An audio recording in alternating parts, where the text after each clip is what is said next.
চাকসু নির্বাচনে মনোনয়ন কেনা এবং জমা দেওয়ার মেয়াদ আরও একদিন বাড়ানো হয়েছে। সম্পর্কিত মাহফুজ শুভ্রর যে রিপোর্টটি সেটি আমরা এখন দেখে আসব। মঙ্গলবার দুপুরের চিত্র।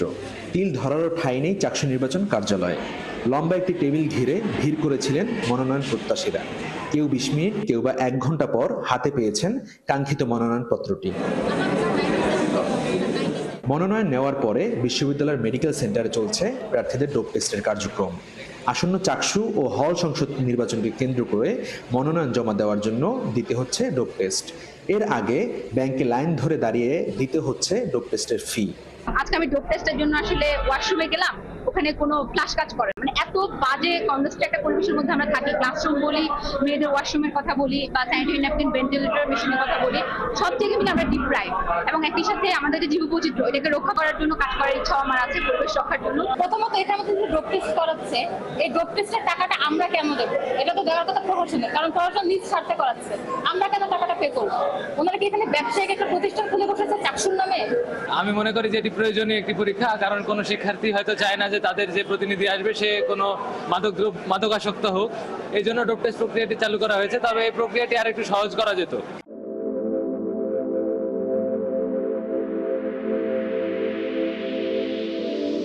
এদিকে মঙ্গলবার মনোনয়নপত্র বিতরণ ও বুধবার মনোনয়নপত্র জমাদানের শেষ দিন থাকলেও বাড়ানো হয়েছে আরও একদিন, অর্থাৎ বৃহস্পতিবার মনোনয়ন জমা দিতে পারবেন প্রার্থীরা। শিক্ষার্থীরা আবেদন করেছে, আমি এই মুহূর্তের ভিতরে আপনার কোনো দল দেখি না। এটা হলো আমাদের প্রার্থীরা বলছেন, মনোনয়নপত্র জমা দিয়ে শুধু ইশতেহার না, বরং তারা শিক্ষার্থীদের মৌলিক সমস্যা সমাধানের কথা বলবেন তাদের প্রচারে। এদিকে এবার ব্যতিক্রমী প্যানেল দিচ্ছে নওয়াব ফয়জুন্নেসা হল সংসদের আদিবাসী শিক্ষার্থীরা। তাদের প্যানেলের নাম হৃদ্যতার বন্ধন। এখানে কালচারাল দিক থেকেও আমরা আলাদা, ধর্মের দিক থেকেও আলাদা, কিন্তু এখানে আমরা চাচ্ছি যে আমি বাঙালিদেরকেও বলছিলাম, আমাদের প্যানেলের কথা বলতে গ্রুপে বলছিলাম, কিন্তু ওনারা তখন রেসপন্স করে না। তখন ওনারা নিশ্চিত ছিলেন না যে ওরা দাঁড়াবে কি দাঁড়াবে না। তাহলে কিন্তু আমাদের প্যানেলে বাঙালিও থাকতো, মানে সবাই মিলে আমরা একটা প্যানেল করতে চাইছিলাম।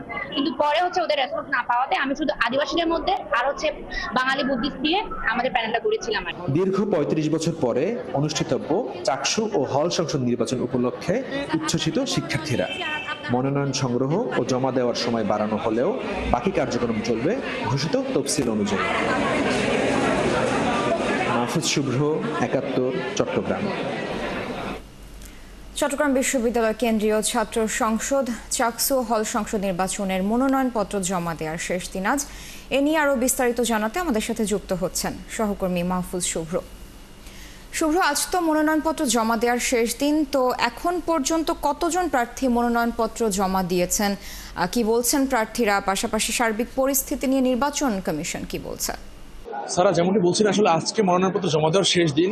আমরা যদি বলি যে আজকে আসলে মনোনয়নপত্র জমা দেওয়ার শেষ দিন ছিল, তবে আজকে কিন্তু বিশ্ববিদ্যালয় প্রশাসন অর্থাৎ নির্বাচন কমিশন কিন্তু আজকে মনোনয়নপত্র জমা দেওয়ার শেষ দিন এটাকে কিন্তু বর্ধিত করেছে এবং আগামীকাল পর্যন্ত আসলে মনোনয়নপত্র জমা দিতে পারবে। এবং গতকালকে আসলে মনোনয়নপত্র নেওয়ার শেষ দিন ছিল, তবে নির্বাচন কমিশন বিভিন্ন আসলে সার্বিক পরিস্থিতি বিবেচনা করে আজকে পর্যন্ত কিন্তু মনোনয়ন নেওয়ার এবং আগামীকাল পর্যন্ত মনোনয়ন জমা দেওয়ার জন্য কিন্তু একদিন করে সময় বাড়িয়েছে, যেমনটি আসলে আমি বলছিলাম। তারপরে পাশাপাশি যদি আমরা একটু বলি যে আজকে মনোনয়নপত্র যেহেতু জমা দেওয়ার শেষ দিন শুরুতে ছিল, পরবর্তীতে আসলে যখন মনোনয়নপত্র বিতরণের আসলে সময় এবং জমাদানের সময় বর্ধিত করা হয়েছে। আজকে কিন্তু আসলে গতকালকে আমরা যেমনটি দেখছিলাম যে আসলে শিক্ষার্থীরা যে হারে আসলে মনোনয়ন নিয়েছিলেন, আজকে কিন্তু সে হারে মনোনয়নপত্র জমা দেওয়ার বিষয়টি আসলে আমরা কিন্তু দেখিনি। আমরা দেখেছি তুলনামূলক কম কিন্তু শিক্ষার্থীরা মনোনয়নপত্র জমা দিয়েছেন। যদি একটু সংখ্যাটা বলি, সেক্ষেত্রে হলো প্রায় 125 থেকে 140 জনের মতো কিন্তু কেন্দ্রীয় সংসদ মনোনয়নপত্র জমা দিয়েছেন এবং হল সংসদে প্রায় 1.5 শতাধিক শিক্ষার্থী মনোনয়নপত্র জমা দিয়েছেন বলে আমাদেরকে নির্বাচন কমিশন থেকে জানানো হয়েছে। পাশাপাশি যদি শিক্ষার্থীদের কথা বলি, তারা কিন্তু আসলে উচ্ছ্বাসের সঙ্গেই আসলে মনোনয়নপত্র জমা দিচ্ছেন এবং মনোনয়নপত্র আজকেও নিয়েছে অনেক শিক্ষার্থী। এবং যদি প্যানেলের কথা বলি, বিভিন্ন রাজনৈতিক সংগঠন সমর্থিত যে প্যানেলগুলো, সেগুলো কিন্তু আজকে পর্যন্ত এখন পর্যন্ত তেমন ঘোষণা করেনি অনেক ক্ষেত্রেই। যেমন যদি আমরা একটু যদি বলি যে ছাত্র দল, ছাত্র শিবির সহ অন্যান্য যে ক্রিয়াশীল ছাত্র সংগঠনগুলো আছে, এদের বেশিরভাগই কিন্তু কোনো ধরনের কোনো মনোনয়ন এখন পর্যন্ত আসলে প্যানেল কিন্তু আসলে ঘোষণা করেনি, কিন্তু তারা মনোনয়ন নিয়েছে, পাশাপাশি মনোনয়নপত্র কিছু অংশ জমাও দিয়েছে এবং আগামীকাল পর্যন্ত কিন্তু মনোনয়নপত্র জমা দিতে পারবে। এবং আজকে কিন্তু আসলে 3:30 পর্যন্ত মনোনয়নপত্র জমা দেওয়ার কথা ছিল, কিন্তু শিক্ষার্থীদের আসলে সুবিধার জন্য কিন্তু এখন পর্যন্ত মনোনয়নপত্র জমাদান কিন্তু চলছে। তো তারপরে হলো যদি একটু বলি যে বিশ্ববিদ্যালয় প্রশাসন যেটি বলেছে, অর্থাৎ নির্বাচন কমিশন যেটি বলেছে যে শিক্ষার্থীদের